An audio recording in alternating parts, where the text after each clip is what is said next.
comment réaliser les crunchs à la poulie.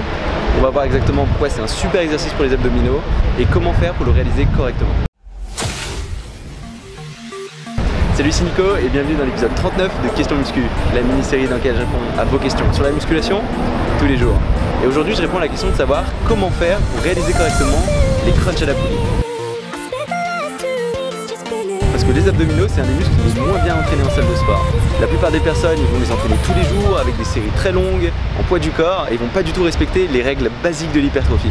À savoir avoir une contraction et un étirement complet du muscle, avoir un exercice qui permet d'augmenter progressivement la charge, parce que sinon ton corps il va s'adapter à la charge que tu utilises sur cet exercice et tu vas plus progresser. Et aussi avoir de gros exercices qui vont permettre de travailler tout l'ensemble de ces abdominaux et pas d'en isoler que le haut ou que le bas. Et sur les abdominaux, il va y avoir un exercice particulièrement indiqué qui va te permettre de faire ça. Et cet exercice, c'est les crunchs à la poulie. C'est quelque chose qui va pas être forcément évident à prendre en main au début, mais une fois que tu le maîtrises bien, je peux t'assurer que tu en tireras de super résultats. Beaucoup plus que si jamais tu continues à t'entraîner avec des crunchs en poids du corps à raison de 50 séries, de 50 répétitions tous les jours, ce qui marche absolument pas. D'ailleurs, si c'est ce que tu fais depuis le début et que tu n'as pas vraiment de résultats, il est peut-être temps de changer et c'est l'occasion d'introduire ces crunchs à la poulie. Alors avant de rentrer exactement dans le détail de comment réaliser ces crunchs, c'est important que tu comprennes comment sont structurés ces abdominaux et comment ils fonctionnent. Ces abdominaux, ils vont être divisés en gros en 3 grands muscles. Il va y avoir d'abord le grand droit, qui est la tablette de chocolat. Ça va être un seul muscle, mais séparé grâce à des liaisons tendineuses qui vont séparer chacun des abdominaux. Tu peux en avoir 4, 6 ou 8 selon ta génétique.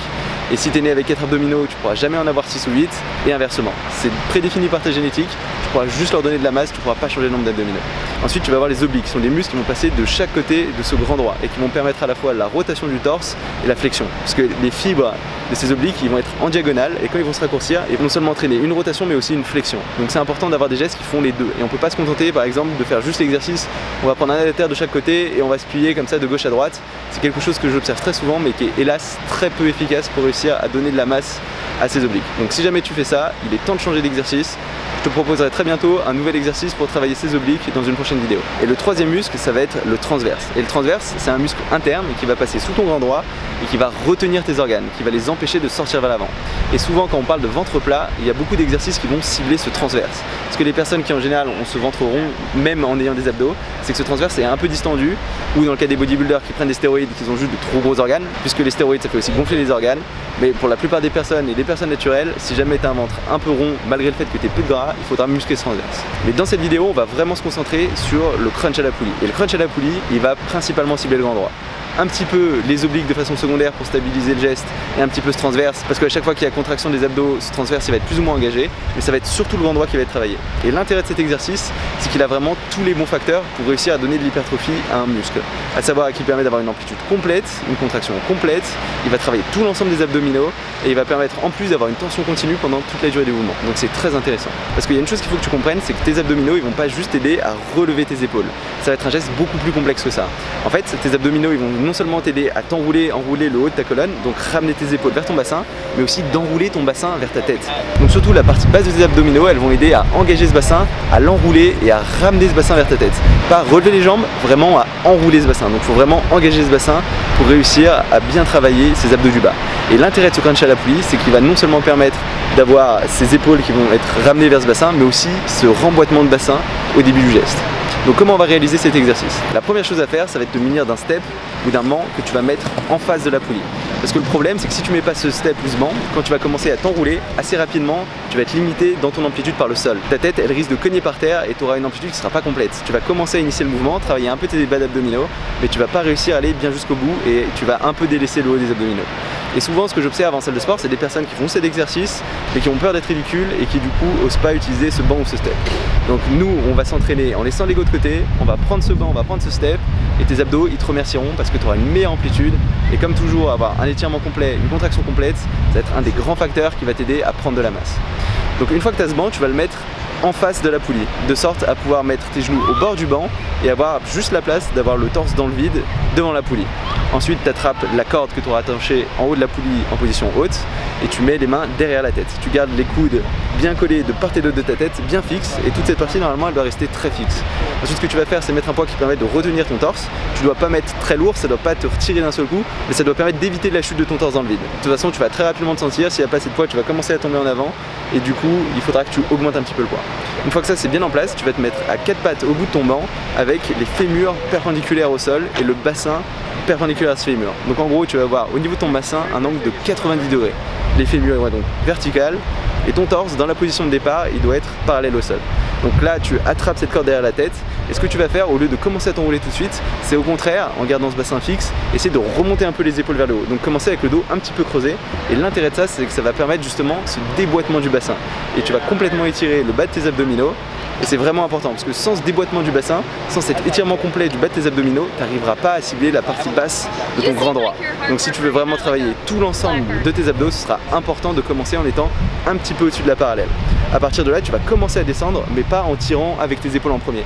Tu vas commencer par remboîter ton bassin et t'enrouler en commençant par contracter le bas de tes abdos. Donc c'est d'abord le bas de ton dos qui va commencer à s'enrouler, et puis petit à petit tu vas engager les épaules. Quand tu passes à la verticale, tu vas commencer à rouler ses épaules, sentir la contraction qui va remonter du bas de tes abdos vers le milieu des abdos jusqu'au haut de tes abdos vers toute la fin. Et tu auras vraiment un geste séquencé comme ça où tu pourras bien sentir au début le bas de tes abdos, le milieu, puis le haut. Et si tu le sens pas, c'est probablement que tu commences trop tôt à enrouler les épaules. C'est ce que j'observe des personnes qui font un dos rond au début, qui du coup contralent d'abord le haut des abdos qui va juste rester gainé et qui va pas faire le travail ensuite, et ils vont surtout tirer avec le milieu de leurs abdos et du coup vont pas vraiment travailler ni le haut ni le bas de leurs abdos. Donc en fait si tu veux le faire correctement, il faut pas que tu fasses le dos rond, il faut que tu gardes le dos bien creux, et c'est seulement quand tu vas passer sous la parallèle que tu vas commencer à vraiment ramener ses épaules, à vraiment t'enrouler. Donc c'est un mouvement d'enroulement progressif qui part du bas des abdos vers le haut. Et quand tu arrives tout en bas, tu dois avoir presque tes épaules qui pointent vers le sol. Tu dois avoir ton torse qui est presque perpendiculaire au sol et ta tête qui est presque en train de toucher le banc. Et à partir de là, tu vas essayer de sentir la contraction, de poser tout en bas du geste, pas de te laisser tirer d'un seul coup et de contrôler la remontée. Puisque encore une fois, comme pour n'importe quel autre muscle, la phase de négative, elle va être aussi importante sur les abdominaux. Donc même chose, tu vas faire le geste inverse sur la remontée. Tu vas commencer par dérouler le haut de tes abdominaux, puis le milieu, puis le bas. Et tu vas remonter jusque dans la position initiale, c'est-à-dire un petit peu au-dessus de la parallèle, en déboîtant à nouveau ce bassin, en remontant un peu plus tes épaules au-dessus de cette parallèle pour complètement travailler l'ensemble de ce grand droit et pas oublier de faire le bas.